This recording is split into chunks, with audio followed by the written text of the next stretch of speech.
When did you find out you were going to be here today? And what were your thoughts? It was back in July, or no, beginning of summer, May, end of May. Coach Helton let me know. Um, my grades were kind of rocky to start off with. This is a little insider information. And I was able to raise my grades and show him, that I was something he could count on and rely on. So I pulled out, a 3.5 GPA, and blew it out of the water, highest GPA I had all year. And coming into the season, I knew I had the most experience, and I was going to be a leader for the team. And he just offered me this opportunity. He said, "Hey, if you can raise your GPA and represent this team and this school, I'd love to have you on Pac-12 Media Day." And here I am now, blessed to have this opportunity. Coming into SC as a 3-star recruit, who would have thought I'd be here now? The football team, we've seen you a few times before today, and we talked about the difference between a year ago to now. Can you just talk about some of the things? We're seeing a big difference, but is it just us seeing stuff, or is there really some big changes? Yeah, there's some big changes when it comes with bringing in new coaches. And Aaron Osmus, our strength and conditioning coach, and even our position coaches, Coach Chad Kay, who's been my coach. So we feel the difference. We feel the sense of urgency coming off that season. It was kind of a bit of cockiness, coming off that Cotton Bowl appearance, going to that season. We thought we had a lot of returners on defense. We thought we had this, All-American quarterback who's going to come in and sling it. And it just wasn't what we thought it was going to be, and that humbled us a lot last season. So this season we definitely have a different energy and a different mindset going into this one. What are some of the differences in the mindset? I'm discipline. Yeah, discipline's a big part of it. In the spring, you saw we had referees out there, making calls and checking us when we were wrong. And fixing the little things that make the big difference in the end. Just like when we have little things like having your hand on the line or being behind the line, false starts in drills with double A. Those things, pay dividends coming towards season time. Over that 12 months, it's been kind of a hectic 12 months. Yeah. The fan support hasn't been as strong as it always had been, from the time that we entered the program. How have you felt about that? Just knowing that there aren't as many people going and it hasn't been quite the same. Yeah, we don't really pay any mind to that. It's the players. We keep a tight-knit group, and it's really on us at the end of the day. We put cotton in our ears, and the media's going to talk, and we're in a big market in LA, and people are going to say what they want. They'll say whatever. If we have a 10-win season, they'll still hate on us. And we don't really pay any mind. It's LA. We understand what we signed up for when we chose to come to USC. So just, we take that with a chip on our shoulder and ready for the challenge. But when it's coming from the fans, it's not just the media. It's the fans, and they're kind of voicing their displeasure or by not showing up. Does that bother you? Do you feel not really, because we come out and we beat Fresno State week 1, and we get some of these wins and we get the ball rolling and we have momentum, and then they're right back in our corner again, supporting us. So it comes and it goes, and we understand that. You feel like winning would kind of cure all? Exactly, and that's why I came back. That's part of the reason why I came back is to change the narrative and flip the script and not leave on that note where we're 5-7 without a bowl game and not where SC should be and to bring us back to where we need to be. Now that you've been here for over 4 years, was that kind of weird? I bet you probably never imagined that you'd ever even have a year like that. Yeah, it was I went through a lot of emotions. Almost one could say I was even kind of depressed and really deep down, like hurting. It takes a lot out of you, and it was a very humbling experience for that to happen. When you're used to going to a bowl game and getting bowl gifts, it makes that holiday season tough. You can't bring any gifts home to your family. You don't get that extra per diem that you usually get. You're not traveling anywhere. You get tired of seeing your family all the time. Yeah. What's the best gift you got in bowls? Best bowl gift? Ooh. I got a sound system, 6 Sony sound system. That was big, from the Rose Bowl. And even just the hardware, the rings, we worked so hard in the off season and for it to not pay off at the end of it, it really takes a lot out of you, and it's very draining. So that's what made this offseason so long, and that's what made us so hungry to get back to where we need to be this season. So that's what I'm talking about. We're talking about that urgency, that preparedness, which is refreshing to see, which we didn't have last year, I think. You may lag it a little bit right now with the gifts, but you mentioned depression even. Is that because of the losing and just the way everything was? It's everything. It's everything that's impacting you. It's the media, your friends, family, giving their 2 cents into it. It's hard to zone out sometimes. And as an older guy, you get kind of used to it, but you see the effect that it has on the younger players. And you kind of have to lead them and tell them, everything's going to be good, and it's on us as players. People, the younger guys, see the coaches leaving and see kind of chaos within it, but they know that it's the players, and it's the camaraderie that we show and that we have between us. Because at the end of the day, it's on the players to win the games. We're on the field, the coaches aren't on the field. Is there a motivation to kind of get the fan base back? Yeah, I mean, first and foremost, we're doing it for ourselves and for each other. Sure. Yeah, and that'll come. The Trojan faithful, they're resilient, and they'll support us. The real fans will support us in and out. And then you have those, LA, USC fans that'll kind of waver. And they're probably Clipper fans now that they got Kawhi, but yeah, like Paul George. Paul He grew up a George. Clipper fan. I don't know if you heard that. No. Yeah. What are some of the things that your defensive line unit have been working on during this offseason to kind of get back to where you want to be? Yeah, causing turnovers, first down efficiency, creating those third and long opportunities to where we can, pin our ears back and get after the passer and create those turnovers and give the ball back to our offense. What has Coach K added to your room? Coach K, he's a coach who has experience. I love KU, and I think he was great for us. And he's a player who's done it before, and has records at SC.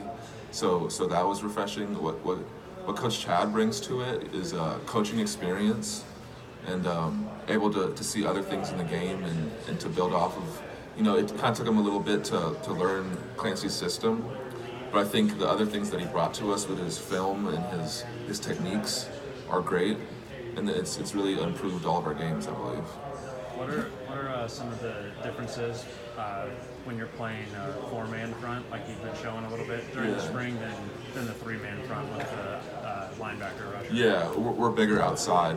I think we're not going to see as much zone read, maybe like Arizona with Khalil Tate, where we get a lot of that, but now we're playing bigger teams like Utah, Stanford, where we need to be bigger up front, more stout, and I think we'll have a chance to control the perimeter. And those first and second down opportunities gets me an ability to have get a better feel for the game and game speed, and know what to expect from the offense. Like balancing your academics with your Yeah, it's been a challenge. It's been a learning process. Honestly, I feel like high school was harder than college. I went to Loyola High School, which is like a college preparatory school.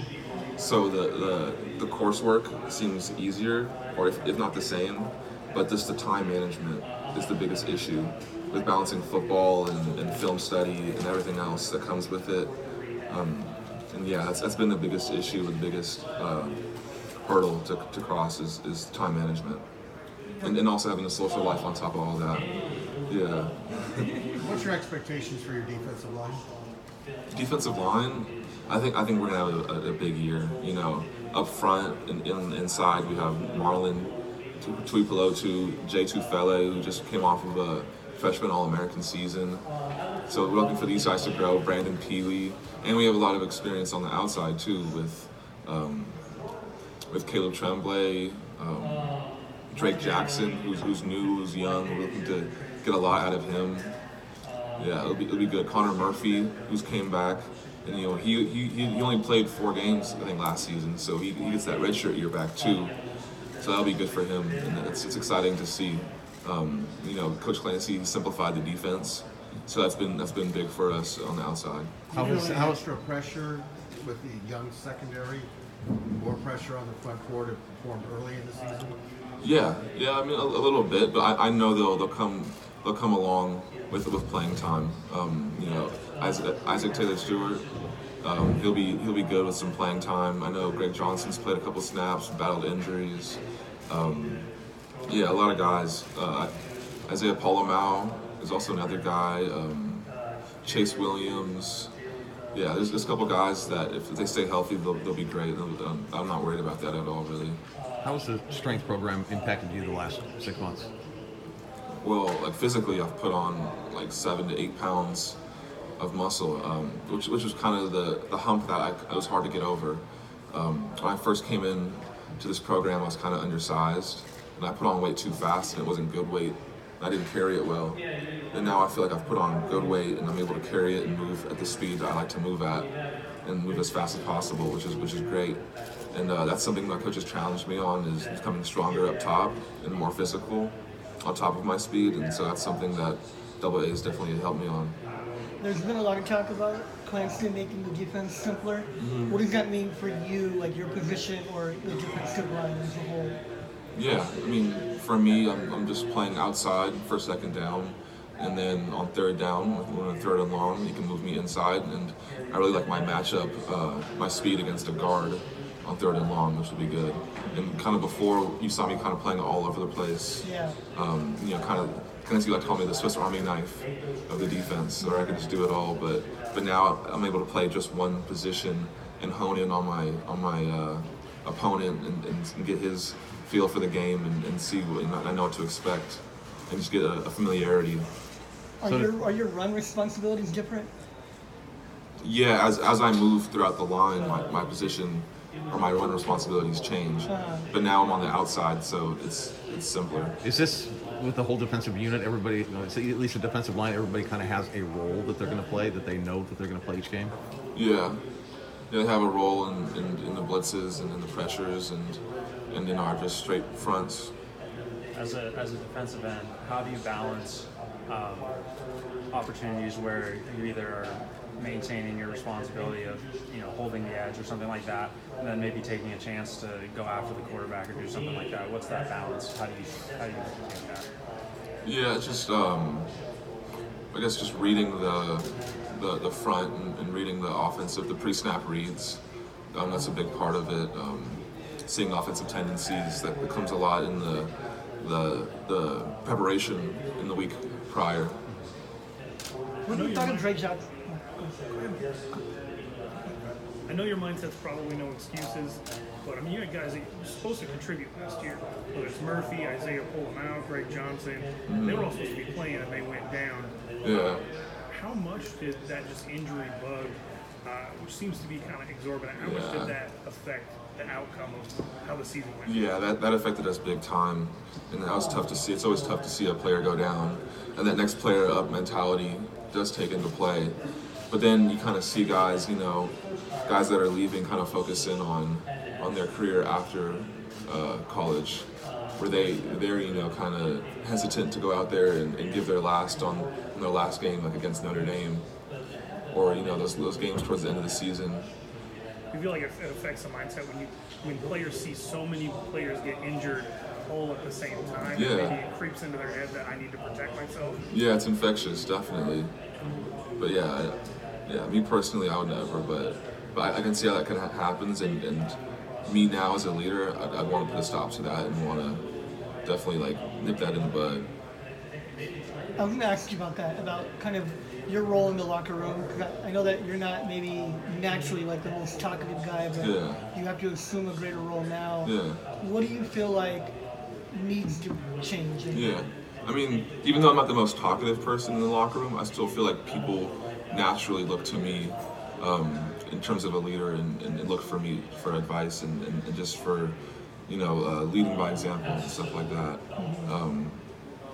Yeah, and these young kids are 18 and 19, and I remember being that age coming in, not knowing what's what and having to redshirt, and I found my way onto the field. I was a 3-star recruit towards the bottom of the recruiting class in 2015. That was #1 recruiting class. Who would have thought I would have been in this position? And so being able to tell my teammates that and saying, hey, if one man goes down, like in the Texas game, where Porter goes down, you might be asked to be called up and to perform. And what are you going to do when that moment happens? And if you're ready, that can make and break your career. What have been your impressions of Dre Jackson?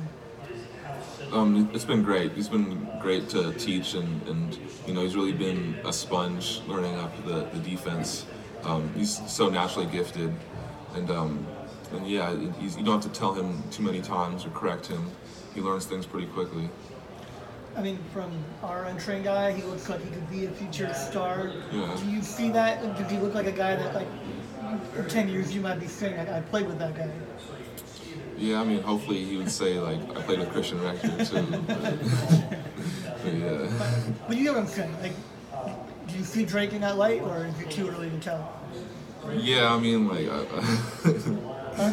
yeah, he's great. I mean, he can do backflips, and yeah, he's a big kid, and he has tons of potential. Yeah. And it'll be exciting to see him develop as a player. You were talking about being 18, 19, and you can remember. What do you remember about Yeah. what you didn't know then and you thought you did maybe? Yeah, I mean, there's so much to learn about football that, like, offensively and what you're seeing that I didn't know about in high school. In high school, I just had, you use your athleticism for the most part. It's not as much technique, and that's what separates the college game and even to the NFL game is technique and consistency in your technique. Was it even a shock at first to be with these guys who were older, bigger, stronger, smarter, etc.? Yeah, exactly. So the first thing was size. I was just undersized. So even if I knew what I was going to do, I wasn't big enough to put myself in that position. And then I think first the technique came, and I was able to learn technique, and that kind of put me in a better position. And now I have the size to go along with it, and now I'm able to just eat. How much can the juniors and seniors on a team help the freshmen get over that? And if they're not willing to do that, how does that hold the team back? Yeah, I mean, it definitely holds us back. When you look at, like, special teams and you're asking kids to come in and play and give valuable snaps when they get asked to play.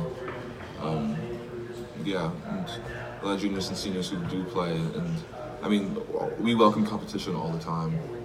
You know, me included. I'm up for the challenge. That's what the field's for. That's why you come to SC to compete. I'm sorry. Yeah, and just to have that culture of competitiveness at SC is very important for the team and for the team's success. Is the feeling of competitiveness more prevalent this year than it was last year? Yeah, I think it's back. I think Coach Clancy in particular wants to play a lot of guys. So a lot of guys are wanting to step up, especially the DB core and even defensive line and linebackers. Your head coach has come under a lot of fire for a while now. Do you feel like he gets a fair shake, or do you feel like people are too hard on him? Yeah, I feel like people are too hard on him. I think he welcomes it. I don't think he cares too much about what people have to say. It's just something he has to answer to, and he'll always have to answer to as long as he's coaching for USC. Us as players, we know that too. We welcome that. We know that's how it goes. We're in a big market, so fans and media, they're gonna say what they have to say and call for his head. But that doesn't mind. We're a team. We're tight knit. We don't pay no mind to that. Did last year bring you guys any closer to him in a kind of weird way? Yeah, I mean, look, it's not any offense. Like, we're not playing for him. We don't feel the need that we have to play for him. It's at the end of the day, it's our team. We're the ones out there making the plays. He's not throwing the touchdowns or making the catches or sacking the quarterback. We're the ones out there at the end of the day. He can actually Ryan Khalil was out of practice the other day, and he said something that really stuck with me. That a coach's job is to, 1, remind us, and 2, to push us to where we can't go. And I think he's done a great job of that. And from there, it's up to you guys. Is your point? Yeah, it's up to there to follow through, and we're the ones on the field, playing in the games. Does he talk to you about that, about you're playing for yourself and for your teammates, not for me? Has he ever said that? No, I don't think he has to say it. I mean, I know Aaron Osmus, our strength coach, has said it before, that the change comes from within us as players. It starts with us. And I think the older guys have kind of seen that. As coaches come and go, it's the name of the business. It happens. I've had 3 position coaches, and so like when we decided to come here, we came here for ourselves because it's our education and it's our careers. So at the end of the day, it's kind of, you have to be kind of selfish about it in terms of that. Like I've had guys in that situation every year, a new coach, and say at a certain point he's saying something and I've got to stop and go, that's not the word that they used last year or the year before, and get confused because it's new, even though it's not new. The vocabulary is new. Yeah. Have you found yourself in that position at all? Yeah, not really. I mean, I think coaches kind of have to change, and how the coach's approach kind of has to change as the team changes, and you have to adapt to that. And I don't think the team adapted properly last year. We coming off 2 10-win seasons, and then you go 5-7, and then people have all these questions to ask, like what happened, and like anything can happen. It's college football. You know, you're dealing with amateur athletes at the end of the day. Look at Virginia. You know, they lose to a 16 seed and then win the national championship. Now, I'm not saying we're going to win a national championship. Why not? No, why not? Exactly. That's what I'm saying. Why No, I not? mean, why not say it? Is there a sense of excitement with the schedule changing up a little bit and getting Oregon and Washington back on there? Kind of a challenge? Yeah, we know. I mean, the whole schedule entirely is a challenge. Fresno State, who beat UCLA last year, we play Utah at home on a Friday night. Kind of awkward scheduling. BYU is going to be a big one at BYU. So yeah, we got a lot of big games. Notre Dame and South Bend. All right, this is a very important question. What team's the best team in the weight room? Oh, Brick Squad, 100%. Brick Squad on top. Are you on Brick Squad? I'm on Brick Squad. Who's so is second? Mike. So Who's is Mike. second best then? Second best? Maybe Team Nasty. Who's on your team? You and Mike? Me, Mike, Devin Williams, Malik McLean. There's a lot of us. I didn't know how big they were. Yeah, they're a pretty big team. There's 4 teams. We have like 110 players. You mentioned the team not maybe adapting. How has Clay adapted in the last half year? Yeah, I'd say the new coaching hires. That's the change you can see immediately. The first with AA, you know, coach is gone for a lot of the off season. It's the off time, so AA is pretty much our head coach during that time, and so AA has been big in implementing this culture change amongst the team. So that's been big, and with the Graham Harrell hire, it's another big change in the air raid offense. And I think coach has made the best hires for the talent that we have on the team. You know, I think we have one of the best receiving corps in the nation. So to bring in a quarterback, or bring in the OC who's bringing in the air raid offense, it makes perfect sense. I think it's a great hire. It sounds like the addition of Osmus and Harold kind of reinstilled some confidence in the whole team. Yeah, definitely, I agree with that. And a sense of urgency. Well, why is that? The urgency part. How so? Because we want to change. It doesn't sit well with us. 5-7. It just doesn't sit well with us. And we can talk about it, but it doesn't sit well with us, and we can't wait to get into fall camp. And we can't wait to prove everybody wrong. So that's kind of the number that you guys think about. Like it's in the back of everybody's mind, probably. Yeah. Is there someone specifically on the offensive line that you enjoy competing against during practice? Yeah, I'd say Austin Jackson is a really good talent to go up against. Yeah. Just like kind of a bar setter for you, let you know where you're at and things like that. Yeah, just about. Yeah. Brett Nealon at center was also fun. Whenever I get inside or I get a slant inside, you know, he's pretty stout, and he's gonna be a big time talent in the future. Yeah. Is Austin better? Can you see like tangible improvement from him? Yeah, I mean he just donated some bone marrow to his sister. Yeah. So he's been out in Arizona for a lot of this summer. So he just got back the other day. So I haven't really had a chance to go up against him in PRPs or anything like that. But yeah, I think he's in spring. Yeah, it was always fun competing against him. Are there any guys on the football team that maybe we're overlooking and don't talk about very often that could surprise us in 2019? I don't know. I'm looking for EA to have a big year. A couple linebackers to step up. Hunter Echols. He's a kid who's going to be big. Yeah. When you played Oregon State last year, was Jefferson playing much yet? Running back. For Oregon State? Yeah. I don't remember. He might have been not in. What's it like to play against Khalil Tate when he's healthy? Oh, a healthy Khalil Tate, that's dangerous. You know, and he was a Heisman candidate like 2 years ago. So if he can get back into that form, that'll be scary. And they're coming back into the Coliseum, his hometown. He's from right down the street in Inglewood. So we know he's going to come out firing and looking to have a big game against us. I know he wanted to come to SC, but we probably would have put him at receiver. Because of what you guys accomplished in 2016-17, the conversation preseason, we kind of talk, Rose Bowl, national title. Right now, what's the goal for the team? Like, what do you guys realistically look at? Yeah, we're looking to win the Pac-12 South. You know, right now you guys have Utah as the favorite. Understandable, very understandable. And then once we win the Pac-12 South, go back to back, and then win the Pac-12, face whoever in the Levi Stadium, and then go from there. You know, if we do well in this tough schedule, then I think we'll be in the driver's seat, looking to get a spot in the playoffs. So you're pretty aware that September, early, October schedule up to Notre Dame, right? Yeah. That first half. Yeah. It's a lot. It's a lot. Yeah, but we're up for the challenge.